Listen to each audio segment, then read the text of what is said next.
episode 118 of Above Ground Podcast, The Big Ask with Devin Tomiak of the Biggies Conversation Cards. Disclaimer. The hosts of this podcast, Timothy Patrick and Will Foley, are by no means medical professionals. However, having lived experience with mental illness themselves, they have gained useful perspectives on common mental health issues that some of us struggle to overcome on a daily basis. By sharing their stories, they hope to create connection. By creating connection, they hope to help you find your purpose.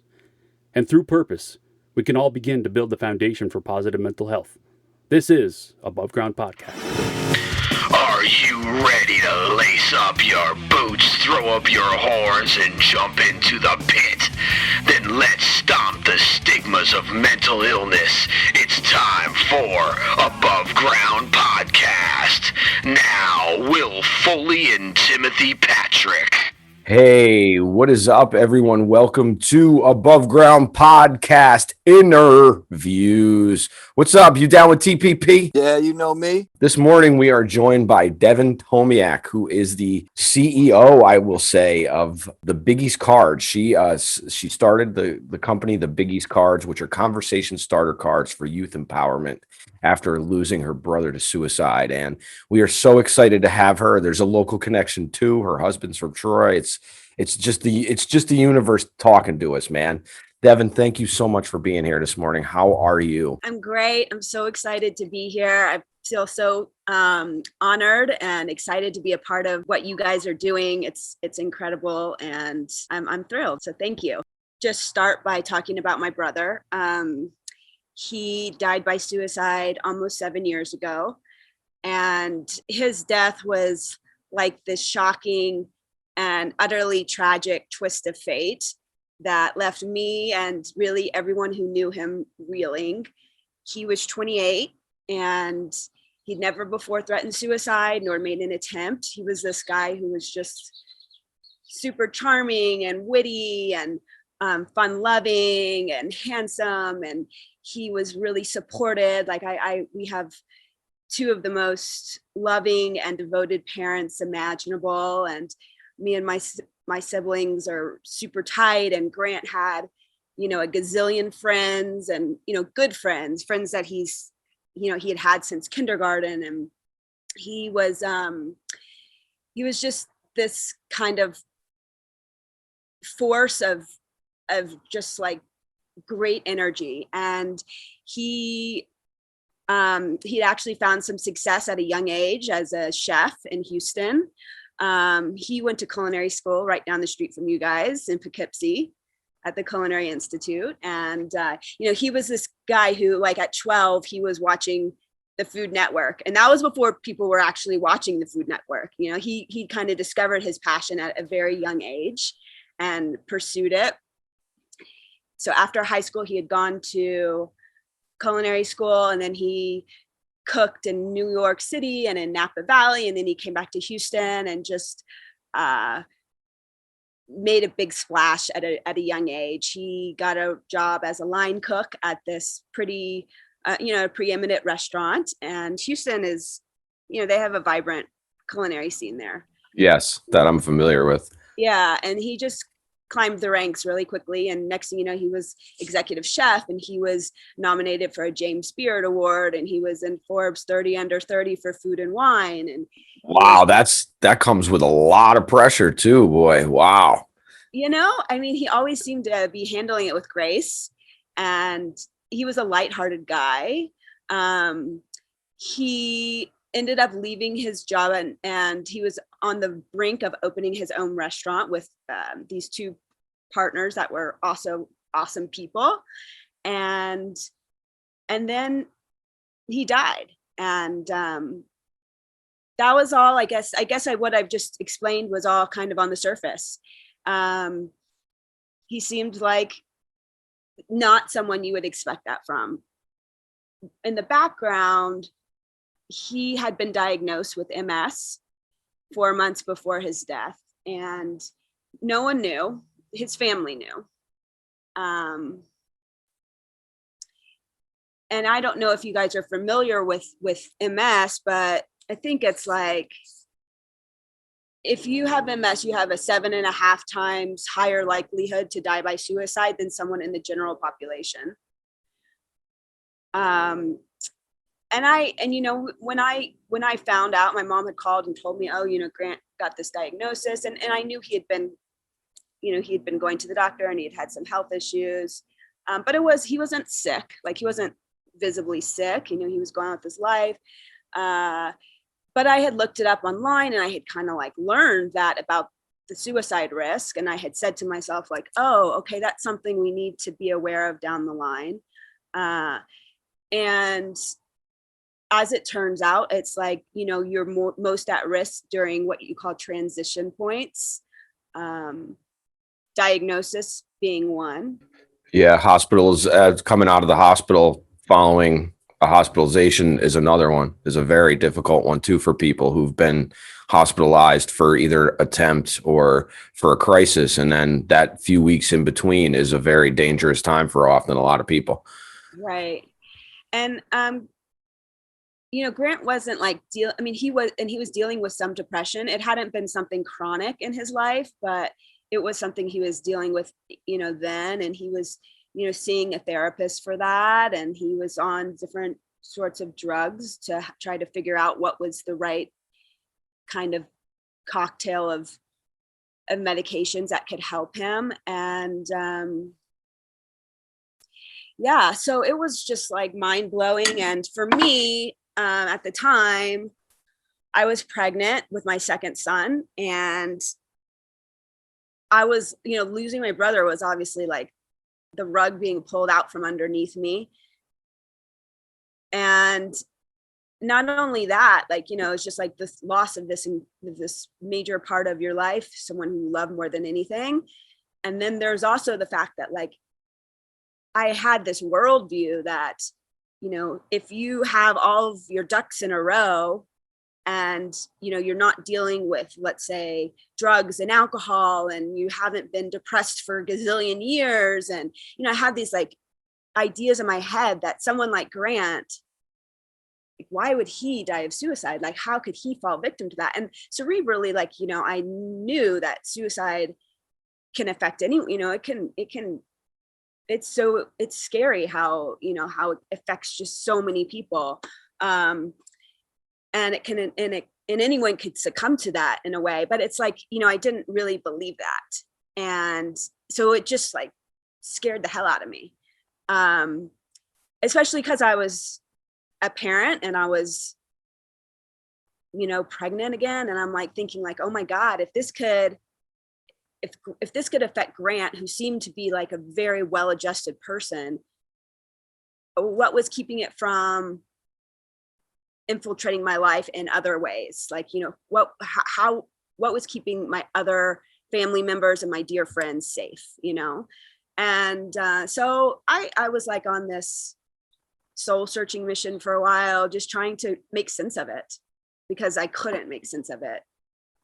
And I was doing all this learning, and, a lot of it was kind of spiritual growth, and a lot of it was just scientific knowledge. And at some point I was just like, you know what? I feel like my kids would kind of like to understand some of this stuff. I feel like, my son would be, at this time he was probably 5 or 6. But like he'd kind of be interested in some of this information that I'm learning if it was presented in a way that was accessible to him and exciting and interesting. And so I just kind of came up with the idea for these cards, these conversation cards that really focus on social emotional concepts. And it was a healing process for me, just it was something to throw my energy into. And I felt like I was putting something into the world in Grant's honor that was good. And there that was it, really. That's incredible, because that's really, and I know you talk a lot about resilience and the resilience of and building resilience, and that you just proved resilience tenfold there. It's incredible. Wow. And it's such a gift to the world to start a conversation. And I know from my own personal experience that was a major reason for me to when I went through my own crisis, even though I hadn't made an attempt, but I was putting a plan together to make an attempt, I just and my daughter at the time was only like 1.5. And I figured if I could get out by the time she was 2, then she wouldn't have to have me, grow up with me. But then I realized after I had enough time and did enough and learned enough about my own stuff, and I have it in my family. My mother has attempted twice. She's severely mentally ill also, and my aunt also. But I realized that, and I learned this from being at AFSP, that actually if someone in your immediate family dies by suicide, that your immediate children and the aftermath of that, it makes it even more prevalent that that's a possibility. And I said, well, the cycle has to stop here. And regardless of how tough it gets or whatever, because there's treatments, there's stuff out there. So right. And I believe what you said, like, conversation is kind of like the only thing we have in a way. It really is. I believe that. It's like this, I don't know. I just feel like it can be so, it's like how we connect with each other, and, shit happens. Like, there's no avoiding adversity in your life, but it's minimized or it's mitigated, when you're able to talk about it with people who have gone through it, or people who haven't, people who just love you and people who care, so. Absolutely. And your brother, I can't speak for your brother, obviously, but knowing his background and how talented he was and how artistic he was, it goes to show that I do really believe that people who are super creative like that have an even greater tug and pull of both the dark and light, because they're still fighting off something that regardless of how you present on the surface, you're always fighting that doubt, regardless of whether you let anybody see that doubt, because we all have doubt no matter what, in one way or another, regardless of what our background is or how good we are at something. And I think sometimes the better you are at something, the doubt is actually very, very, it's almost a criminal act, because you almost don't even feel the doubt creep in until it's almost smacks you in the face. Yeah, I think that's really interesting what you're saying. And, I'll say with Grant, it was like, I don't think he talked about that. I think that's why I think what you guys are doing is so amazing.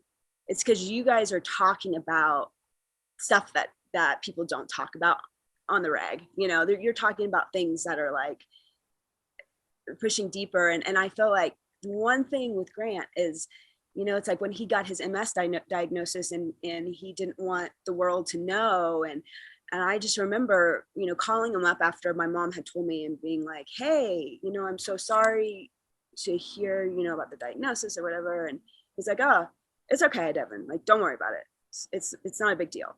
And I was kind of like, what do you mean it's not a big deal? Like, it is kind of a big deal, I mean, like, we can talk about this. Like, we were really close, and he didn't want to talk about it with me, and he didn't want his best friends to know. And that always like kind of sticks with me, because I'm like, wait a second, talking about it like that's what we need to be doing. Like these, our struggles and the hard moments in life. Like that's, like I said, if there's no answer, but like, that's the closest I think we can get to an answer.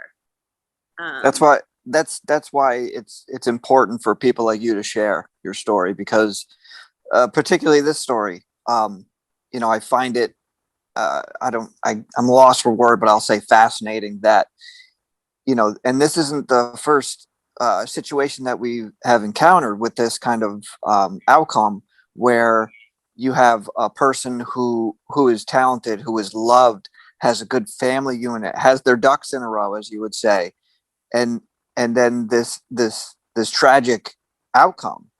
And it just goes to show you, like you said, it doesn't discriminate. There's no particular person that it gravitates towards. And, I feel like if we can get that out more in the mainstream, because this whole image of the way that media portrays life And it almost makes you think that way. That's why you were almost like second guessing. Well, he's got his ducks in a row. This shouldn't happen to him. It's because of the culture that we live in, and we don't want to talk about the difficult things. You know, we want to create this image that if you have money and if you have a good career, that you're successful, and that's the furthest thing from the truth. Mm-hmm. You know, and I think it has to start at the top really, and you know, we have to get it out into that mainstream area and you know, create this you know, think, you know, almost I don't even know, this way of thinking for people, because they just see an image and they just want to gravitate towards that, and well, this is what the news says, or this is what this says, so this must be true. Yeah, I'll just say, like, you know, since kind of launching these cards and having conversations like we're having now, it's unbelievable to me how many people, once, like, you know, you open up, it's amazing to hear how many people are like, oh yeah, you know, I lost so and so to suicide, and I lost, you know, this person in my family, and this dear friend, and I've experienced suicidal ideation, and it's crazy, you know, the number of people who this touches, and yet it's still something that, you know, we're like talking about right now, about how it's almost, there's like this stigma of shame around it. And That's exactly what it is. That's exactly what it is, for sure.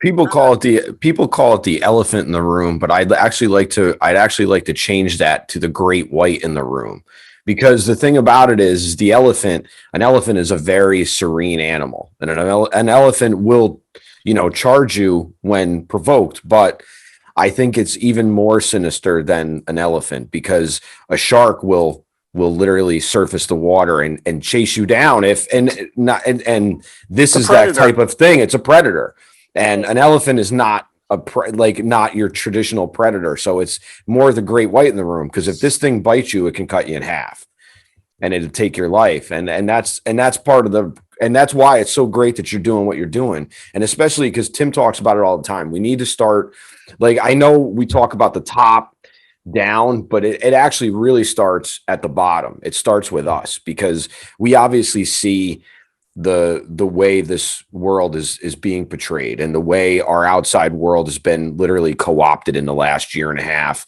And it doesn't matter which side you're on. It just seems like it's just a bunch of noise, and it's not really like, and I don't want to get into political stuff, because that's not what this is about, but it's like, it starts with your leaders. And if your leaders are promoting, you know, anxiety, and they're promoting anger, and they're promoting hate, and you buy into that, and you don't have that independent thought, or you can't think for yourself and do your own research, then you're going to buy into whatever they tell you. And I think by you having these conversations at a younger age, I think you start that conversation a lot easier, and kids will feel a lot better about themselves too, because that's a lot of it. Because again, and I see it in my own, I see the stuff on YouTube, and I'm not coming down on YouTube. Okay. I understand that there's the yin and yang of everything. The Internet of Things is a great tool, or it's a great manipulator, depending on how you use it. And it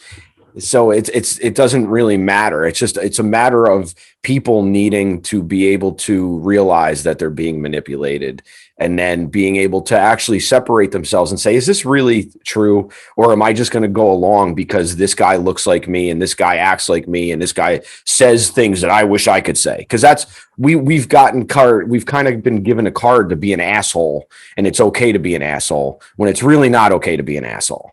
Like, you know what I mean? It's kind of like one of those things. And sorry, I got off on a tangent. I apologize, no, but I'm following you, Will. But it's true. But it makes it harder to have a conversation, because I really think that we're all in recovery from something. And I had this conversation with someone recently at a recovery center who is a peer support person, and he's amazing at what he does. And he was saying, I mean, how many people that you don't know, everybody's in recovery from something, regardless of whether they're actively in recovery or not. Oh, I completely agree with everything you're saying. I think people will walk around with a ton of trauma. And sometimes, you know, what can be traumatic for one person, you know, someone else is like takes in Bingo. Know, right. but we all kind of have our individual experiences. And you're totally right about today's kind of like world, it being harder and harder to connect because of the political environment, because of the internet, because of like, I don't know, for whatever reason, like, you know, people are like more atomized than ever. And at the end of the day, I mean, I think connection is the number one way to, you know, fend off suicide and other mental health issues. And you know, I talk a lot about, like you said earlier, I talk a lot about resilience. And the number one protective factor for everyone, and children as well, is connection, and having that support from someone in your life who can, you know, loves you unconditionally and is there no matter what. So, and you know, it's just like anecdotally, I'm sure you guys also can relate to this. It's like, what do you do when you're going through a tough moment? It's like, you call people, you call your support system. Like that's our go-to, like other people. And yet, like, yeah, this world is like making it harder than ever just to see people for who they are. Sure. And I think you get people on the other end of that as well, that they may have that, you know, 2 or 3 good friends, you know, as a support system, but they don't want to be the burden. They don't want to call them. They don't want to say, hey, I'm struggling today, or, you know, God forbid if they do, and then maybe that person is like driving or something. They can't be available at that given moment. And then they start saying, well, geez, maybe this isn't my friend. You know, it's Right. really, it's a hard thing. And I do feel that's where accountability comes in, where you have to, if you are the one that's struggling, you also have to have some accountability to say, I'm going to stand up and tell somebody and call somebody, and, you know, and have that, there has to be like a mutual willingness, I guess I would say, on both parties to have that conversation. And when I talk about connection, I mean, I think, like you're saying, like, it's always great to have your small circle, but it's bigger than that. It's being able to connect with the person who in that moment can help you, which I feel like is what you're talking about, Tim. It's like being able to call someone who maybe that's their job, right? You know, maybe it's a suicide hotline, whatever it is, like that feeling that I'm going to be able to connect to another human individual, you know, another human. Like I'm able to do that. I want to do that. I need to do that. Like, it's just connecting in any way, you know? Yeah, I agree, because there's been studies that prove that, you know, if someone is in that, you know, state of mind, that, and if they do, or if they're able to call a hotline or reach out, and just the conversation that surrounds it, and somebody asking that question can somewhat diminish those thoughts within that person. Right. But unfortunately, and not to cut you off from your thought, Devin, I just want, because the thing is though, man, when you're in a darkened room and you're feeling around for the light switch, Right. it may take you forever to find the light switch, man. And you may just give up and sit down in the center of the room and be like, I can't find the light switch. Because it feels like you're wearing concrete shoes when you're walking around in that darkness, man. And it makes it very hard to make decisions. And then of course the cascading effect of that is, oh my God, I can't make a decision. So now more doubt creeps in.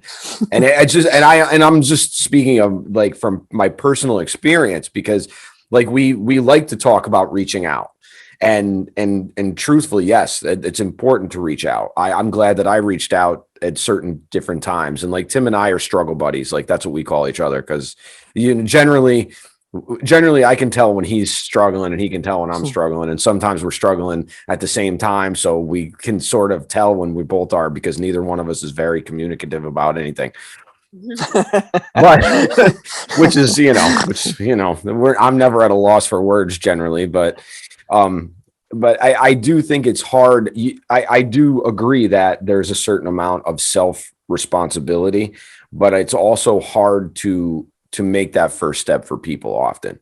And it was hard for me to admit that I needed help. And it was hard for me to admit that I felt like a failure and And, I felt like I'd failed at so many things, and that it was almost better to, like, the fact that you don't maybe have to face that in the morning is sometimes easier than facing it again every day. Yeah, I love that analogy about, like trying to find the light switch in a dark room. And I, that's powerful. And, I think that just goes back to the whole problem with like the stigmatization of this topic. And, because it's like, it's so, if there wasn't a shame around it, then it wouldn't be such a hard thing to do. It wouldn't be such a hard thing to pick up the phone and call. If it was more normal, like if everyone kind of spoke about these things openly and didn't feel like they wouldn't feel like a burden, because it'd be so commonplace. I agree. I think even if we had more people with your mind frame as to kind of take it on a level of the kids, on the children, in a low age group, and talk to them about it, because I think that's, again, these are life skills. You don't have to be in a darkened room, or somebody doesn't have to be in immediate pain. These are skills that for life, these are for anybody that can use. And if we kind of instill these at a young age, I think eventually these conversations will be more of the norm. Right. And like, after my brother died, my gut reaction was like, how can this have happened? Like, what went wrong? What could we have done differently? What change could have prevented this? And so I just remember kind of going on the MS Society's website, and there's a little about depression, and I was kind of like feeling like, God, I feel like if Grant had known that depression was like this side effect of the disease, or like if, suicidal ideation, maybe he would have spoken about what he was experiencing with us. And, I feel, that's just, it just goes back to the whole thing of, let's just talk about it. Let's just be open. Let's just kind of address the great shark in the room. But I don't know. Can I have a question, and if you don't want to answer it or whatever, obviously we can move on. But for your situation with Grant, was there any like, was there any note or anything left behind, or was there any, like, the day or two before, any inclination? It's really interesting you asked that. There was a note, but it was more like family, I love you type of. It didn't give any answers. It was crazy. He was supposed to come visit me and my family here in Denver. That he died on a Monday. He had a plane ticket to get on a plane. He was coming on Wednesday. He had literally been on the phone. As I mentioned earlier, he was in the process of opening his own restaurant. He had been on the phone with with the bank, opening an account like earlier that day, and had met with the architect. He had been featured in the Houston Chronicle like that Friday before. He had just taken his golf clubs to, for the handle to be like redone. There was like no giving away items, or there was none of those kind of red flags that you think. I have a question for you, actually, because this obviously, now this is your younger brother, older? Yeah, Okay. Okay. Have you experienced any sort of ideation? Have you gone through depression? I mean, we know that grief is not a linear thing either. We go through the stages of grief at different times, and those stages aren't like there's no set thing for grief or anything, and grief can take on many ways. But have you had your own mental health challenges since? Have you been through like some depression or anything? Right. Thankfully I haven't. That said, I can definitely relate. It took me years to be able to talk about this without crying. And as I said earlier, like this, creating these cards and putting them out into the world and talking about resilience and having these conversations has made it so much easier for me to be able to speak openly and understand and digest what has happened and kind of come to peace with it. But it's been hard, and it was really tough at the beginning. It was awful. And in fact, I will say so Grant died in August, and my second son was born. He was born early. He ended up coming in December, and it was like such a blessing because it was a huge distraction. Taking care of a baby it monopolizes all your time and your brain power. And so I just remember thinking, like, thank God I can focus on him and not my pain and not my grief. It was like that got me through the first year or the first 2 years, I'd say, just not having, just having this outlet, because it was brutal. Did you, if you don't mind me asking, eventually maybe either see a therapist or tackle those feelings and emotions? Just because in my experience, like, to kind of shelf them or to use a distraction for a long period of time can, for me, it usually backfires and everything builds up and just erupts. Right. Until you have that conversation with yourself. And yeah, I did, speak with therapists. I didn't see anyone on a regular basis. One of the hardest things for me was just like the anger that I felt, that this could, at the world, but at Grant, that he could do this to my family and to himself. And I remember going to this, I mean, she's like, what's the word? She's like a medium. And so she's not like your traditional therapist, but I just remember talking to her and like trying to be like, I can feel him. And and she said to me, like, you need to say out loud, I forgive you, Grant. It sounds hokey, but you need to start doing this regularly. And I was like, oh, okay, whatever, like that's going to make a difference. But let me tell you, that like made a big difference in my life. And so, healing came from that, and from, like I said, trying to take this experience and turn it around and learn, and learn about, the world, learn about suicide, learn about, just becoming more spiritual. Yeah. So I wouldn't say that I completely shelved it, because I think your point is well taken, Tim. It was just more that in that acute period, I was able to shelf it, to be honest. And until I could, over time kind of grapple with it and come to terms with it. But I definitely, I wouldn't say I just closed my eyes to it. It was this. Yeah, I didn't want to. I didn't mean for it to come out that way. It was just. It was more of a question. No, I think it's to basically. Yeah. I'd like to hear how. Okay.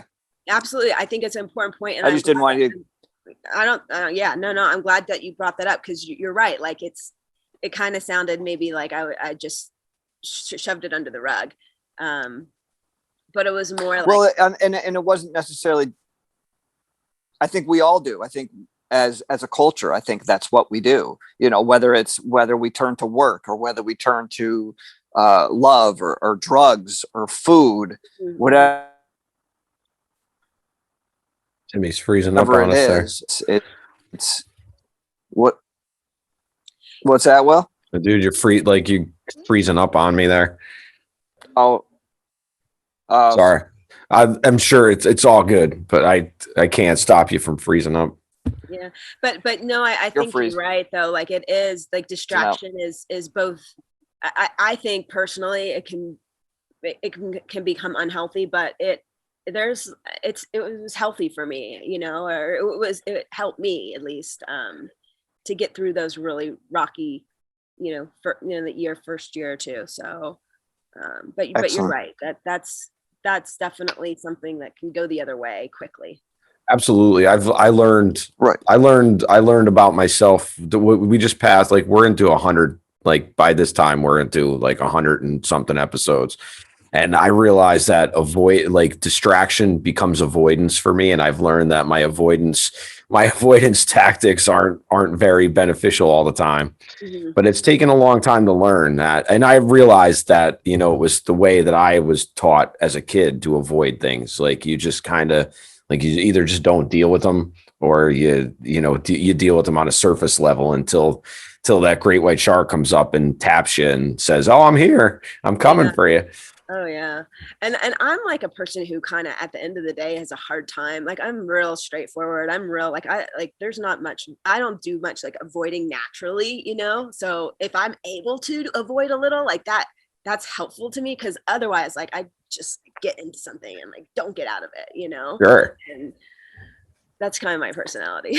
Yeah, and we're all different, and we all have our ways of handling stuff. And I'm glad that you turned such a negative experience though into such a positive, and you're putting out that energy, because it's interesting that the medium said that you needed to forgive him and be, and I agree, because we're all energy. We are all energy. That's all we are. There's when you boil it down in a microscope and you start getting into the atoms and the like molecules, we're just energy, and we come out of this world, but we're not part of it.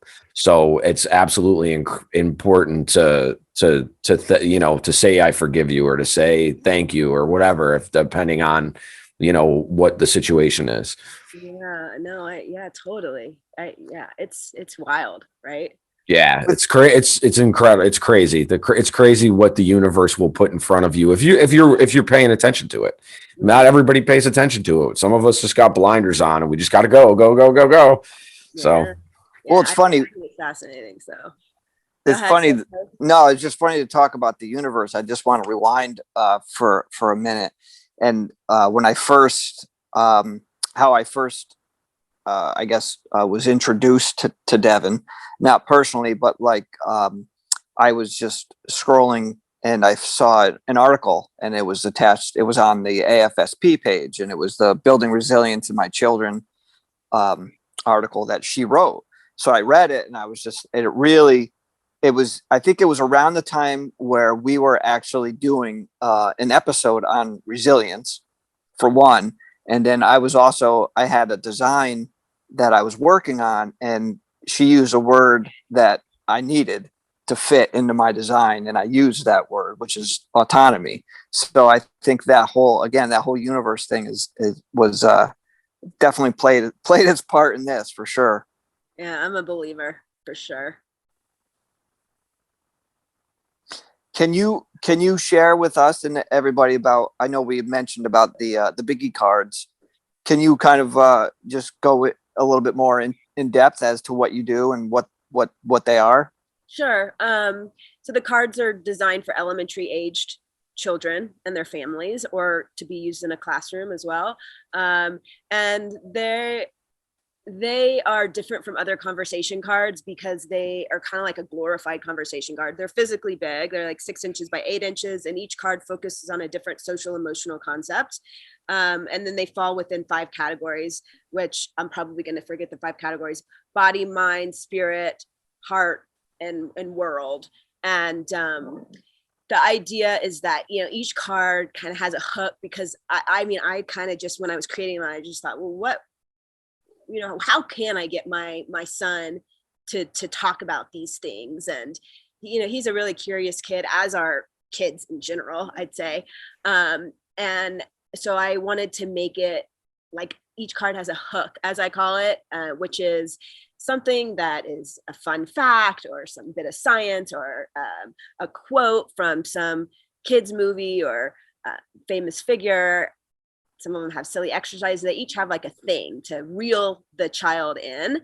And then the idea is that there's multiple questions, multiple talking points, and and the idea is that for everyone to share, not just the child, just for like everyone doing the card together to give their perspectives, and I feel like they can be helpful because, obviously it's really important to mirror for your child exactly, who you want them to be, who you want to, to be that person that you want your child to be. Right. But sometimes we don't always do a good job. Right. No, we don't. Yeah, And right. but the idea is that as we become parents, and I've learned this myself, our parents did the best they could with what Yeah. they knew and what they learned. And it's our job. And that was kind of comes back to the conversation earlier about how it stops with me. Like this, like at least I'm going to be active enough to know what's really going on and take an active role in it and realize that by my actions, it can cause a whole ripple that we don't want to happen. So I totally agree with that. I love it. And matter of fact, I'll be ordering those cards in the next couple of weeks because Tim and I actually had an interesting conversation with a social worker here in the area. That's actually the wife of Jim from Nippertown. And we're going to actually be doing some stuff with her. And I would like to use your cards for peer stuff. Be awesome. Well, I'll send you a deck. So. Oh, sweet. Thank you. Yeah, absolutely. I really appreciate that. But yeah, like I think that like, we can, the conversation is a major tool, and not only can we help explain things to our children, we just create self-awareness when we talk about, when we talk, right? And when we ask certain questions, and which all goes back to building resilience. And it's certainly not the answer. Resilience, suicide is such a complex thing, and resilience is just one little piece of the puzzle. Love it. Perfectly said. Right. But it's like the thing that's teachable to our children, and it's the thing that we can work on for our own day-to-day mental health. For anybody that's listening that is interested in purchasing the Biggies cards, how would they go about doing so?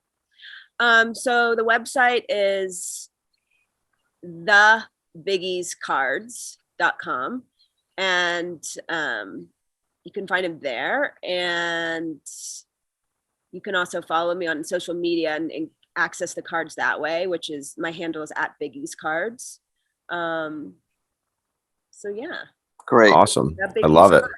I think that's a great thing. And it's just a great thing in general, but it's also knowing, from what I understand, it's part of your healing process with Grant. Yeah, totally. And it's like, being that I do have elementary age kids, it's like, okay, this is giving me a way to work on this. Like, this is giving me a tool, that I can start at a young age, kind of addressing some of these topics, and like, trying to build their resiliency, like, that small thing that could make a difference. So I'm so grateful to hear the story of your brother, because that's how we connect with the spirit world, man, is that we tell these stories and we keep their spirits alive. Because that's really like, I think there's so many like good things about that, but I don't know if you've seen Coco from the Disney movie. Yeah. And that's like my favorite like Disney movie, because there's just so much of me like in that movie, just music wise and stuff. But like the Day of the Dead like is like such an important thing, because we remember those spirits that have affected us in those ways, and that's the good thing. That's what makes it such an honor to be able to share conversations with people like yourself. Well, thank you guys. Thank you for giving me this outlet, this platform, to speak about him. And yeah, everything I do, really, I do with him in my heart and in my mind and in my soul. And I'm just excited to be able to tell his story today. So thank you for letting me and being. Oh, absolutely. You're very, very welcome. Thank you for letting us be the curators of it, man. That's what it's. This is the best part of it, is that we get to connect with different people and everything. We finish up every episode with 3 questions, and one semi-serious, one not so serious, and then one serious one at the end. So I'll let TPP start here. Do you have a favorite or least favorite word? I think that's a really hard question, Tim. because I don't know. I think that, first of all, let me say that I love words. Like, I was like that nerd who would read a book with a dictionary next to me and like look up words. Like, I'm kind of like a wordy. Yeah. But I think words are like very much contextual. It's like what a word means is based on who's using it and how they're using it. The other day, I overheard one of my son's friends calling him bro, like, hey bro, let's go find some tadpoles. Hey bro, let's go eat some pirates booty, so like bro,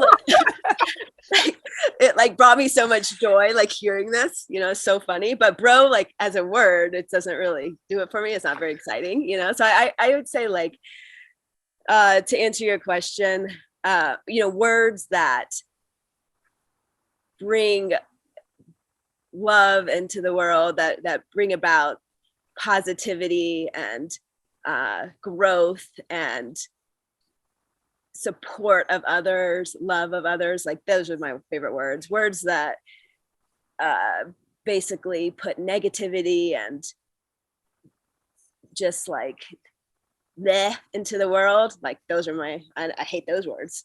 So I don't know. I feel like that was probably No, that was good. That's a all cheap right. answer, but No, hey, it's your answer. Your answer is right. your answer. Nobody's trying to coax an answer out of you. It's interesting the different answers we've gotten over the last couple of years of doing this. I'm curious to hear what other people's favorite words are, Yeah. What are y'all's favorite words? Can I ask? What's that? What are y'all's favorite words? Can I ask? You don't want to hear my favorite word. Oh.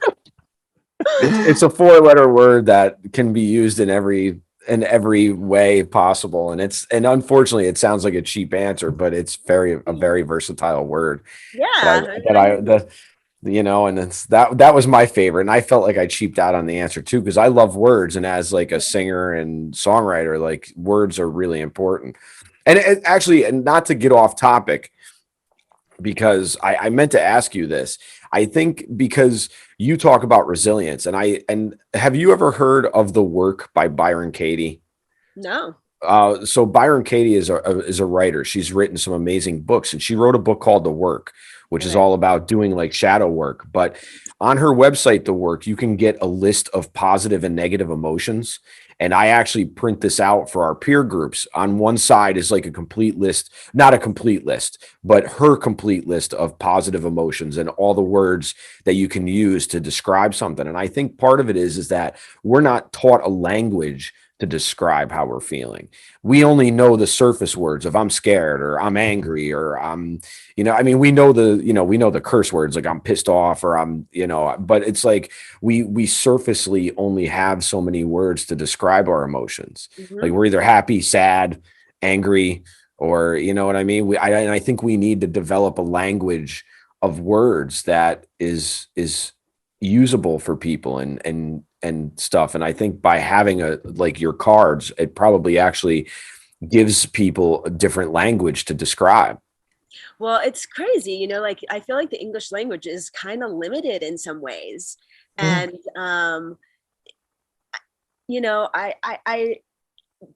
the ability to express yourself and like communication skills are really a big part of, and it's something I even talk about with my cards. Like, one of the pillars, I'd say, of why I think they can be useful is, they build resilience. They talk, help, build your child's emotional intelligence, and they build connection, and they help with communication skills. They help teach our children how to talk and how to use what words we do have, to discuss their hopes and dreams and fears and challenges, because talking is like, being able to do it can be hard.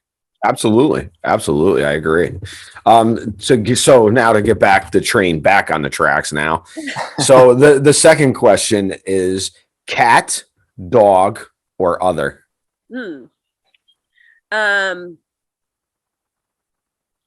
So I'm like a dog person by default, because I've always been around cat haters. Like, my family, my parent, everyone was like, no, we're never getting a cat. And even my husband, I said to him recently, I was like, maybe we should get a cat. And he said, oh, no, I've got asthma.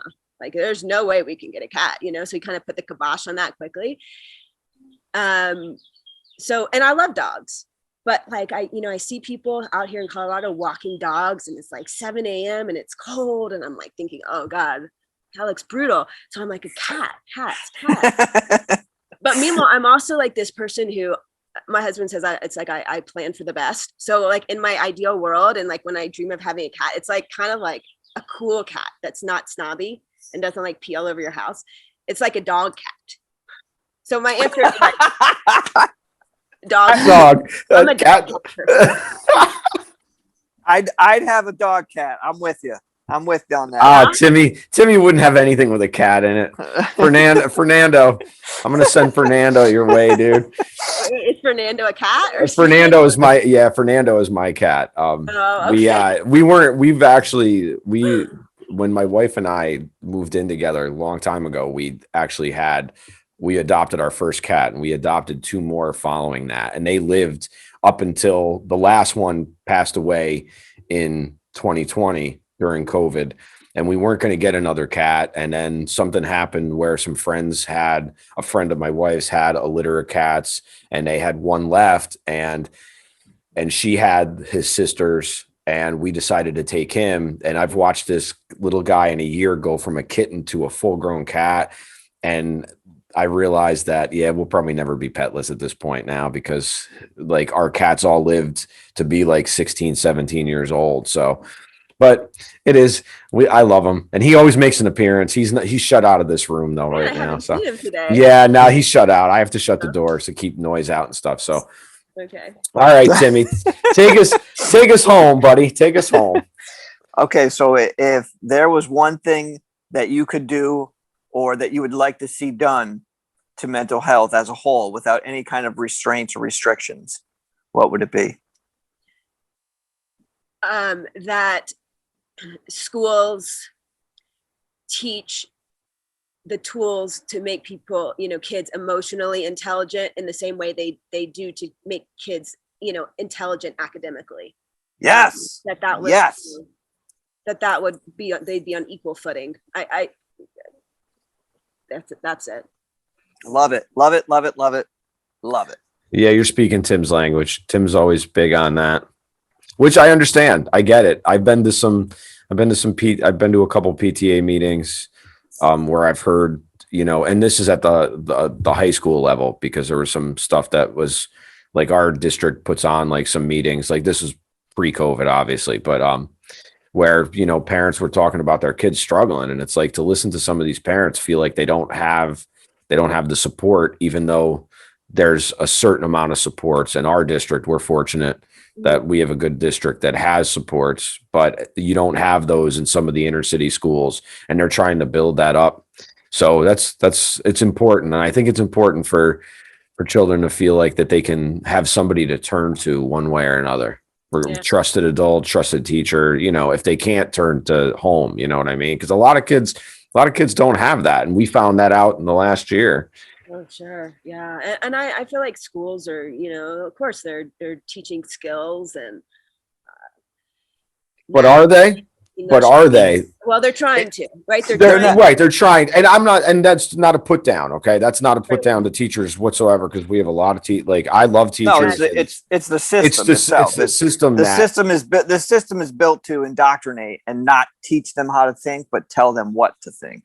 Right. The teachers are incredible. Like, I feel like, this last year, teachers, they deserve trophies.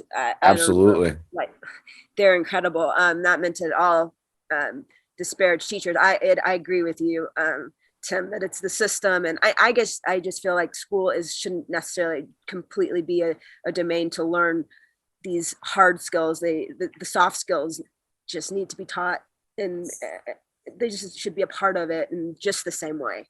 I think if you taught the soft skills, I think if you taught the soft skills immediately, I think the hard skills would actually be better, because look,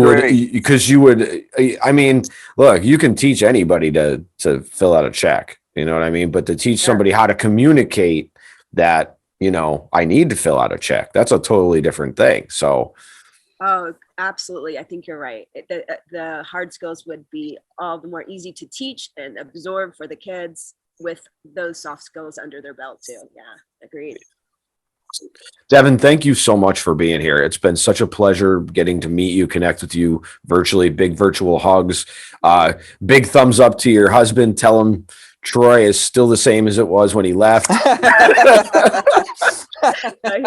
Yeah. Thank you guys so much. It's been an incredible experience for me, and I appreciate so much you guys listening to my story and absolutely. Thank you for sharing it and trusting us, and keeping Grant's memory alive. Timmy, another great conversation, man. Another good interview. It's another amazing. Great interview. Great people. Real stories, real people. Absolutely, man. All on Above Ground Podcast. That's right. So until next week, man, be well. Be safe. Be above. If you've lost someone to suicide, you may feel overwhelmed by grief, confusion, or even anger, but you are not alone. The American Foundation for Suicide Prevention offers support in the weeks and months following a suicide. The Healing Conversations program gives those who have lost someone to suicide the opportunity to talk with a caring volunteer. Having experienced suicide loss themselves, our volunteers know firsthand the emotions associated with this type of loss. They can offer comfort and guidance, as well as community resources that may be useful on the path ahead. Healing Conversations are available in person, on the phone, or by video chat.